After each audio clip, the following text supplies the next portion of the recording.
Robyn Davidson still loves the desert and camels. Today, she's setting off with another fearless adventurer, Sophie Matterson. So good to see you. Sophie also made an epic solo journey with camels. At 31, she took them across Australia from the Indian to Pacific Oceans. Now, Sophie's invited Robyn to Lee Creek in the Flinders Ranges to meet her camels. She's such an extraordinary young woman. The courage that's taken her and the competence. She's quite special. So I feel quite honoured that she's not done what I've done, but something similar. It's been nice to finally connect and be able to ask each other questions about what it was like. It's a different experience because it's a different world. When I went across, there was no satellite phones, it wasn't a digital universe. And also I wanted to disappear, that was the point. I wanted to be underneath any radar, whereas now it's almost that you have to share every second of your life with everyone on the planet. Steady. All right. Good, guys? All right. Whoosh, Dylan. Whoosh, whoosh, whoosh. I had quite a sense of home when I was on the camel trip because there's that consistency with camp, being home, and that tarp on which you're living is home and all the saddlebags around it.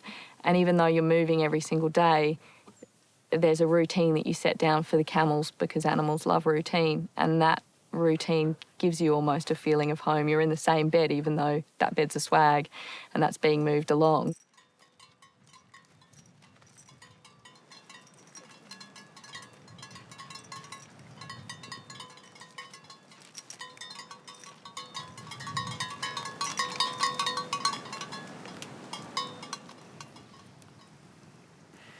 There you go, kidlet.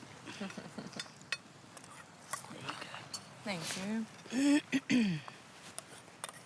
I think we both did our journeys for our own reasons. Personal reasons. Yes, sure. So I don't think I ever went with the intention of disappearing, but I found a great joy in that.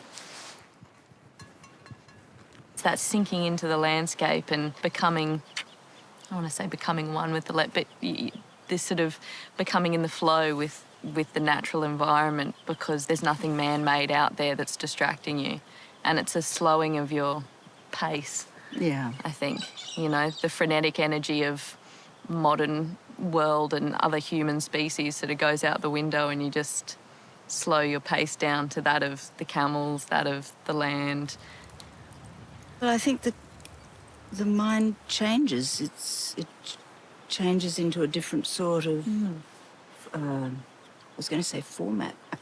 State of being, yeah. Yes, it's just a different way of being in the world and perceiving the world.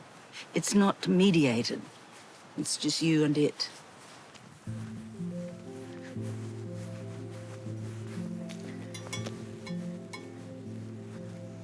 How did you sleep? How did you sleep? In Robyn's time, it might have been a bit strange and odd that a woman would walk off into the desert on her own, whereas I think in this day and age, there's a lot more women doing a man's thing in the outback. So a lot of the men I came across were very, very positive and very kind of supportive of what I was doing, whereas I think Robyn found the opposite.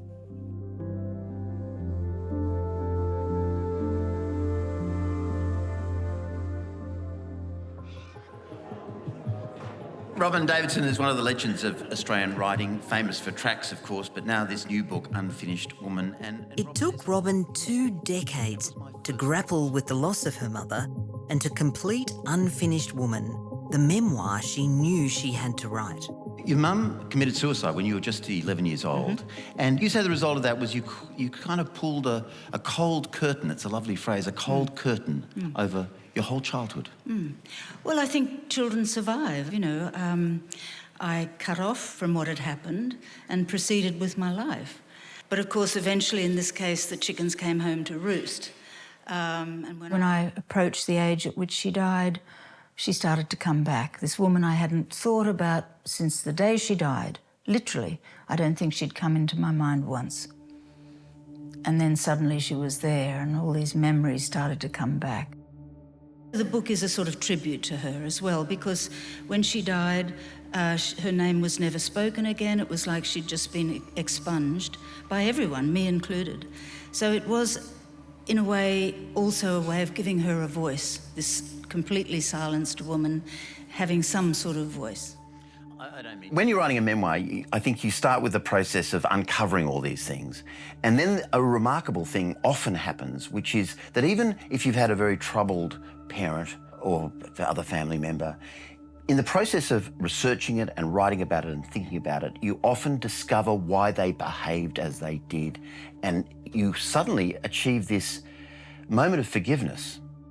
I realised that I couldn't reconstruct her, I couldn't find her, she's gone. But what I did realise, and this is enough for me, is that she was A, a good enough mother, to me anyway, and B, we liked each other. You do say that you are, in a sense, I think the phrase is throwing hand grenades behind you and seeds in front of you. Yes, that is true, and it's how I sort of learnt to conduct my life and how to build a life. You know, you have to build a life out of these broken bits and pieces. And my method, which I still think is a good method, is chucking bombs over my shoulder to sort of get rid of what's behind me and seeds into the future, because by the time you get there, something will be growing.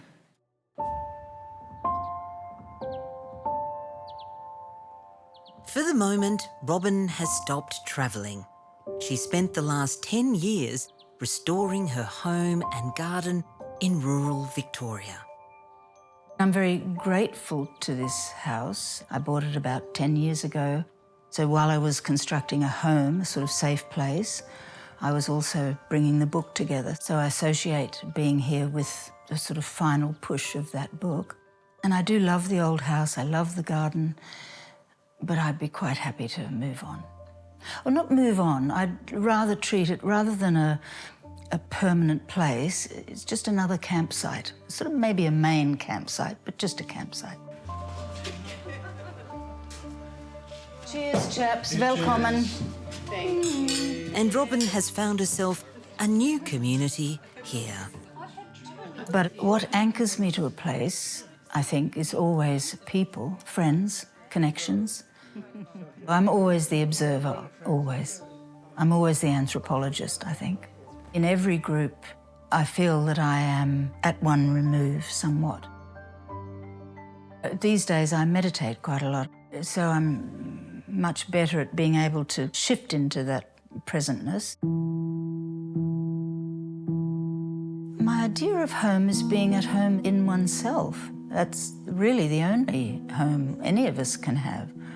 I mean, we can build a protective shell, but really, to come home to one's own being is an ideal that humans have always struggled for, I think.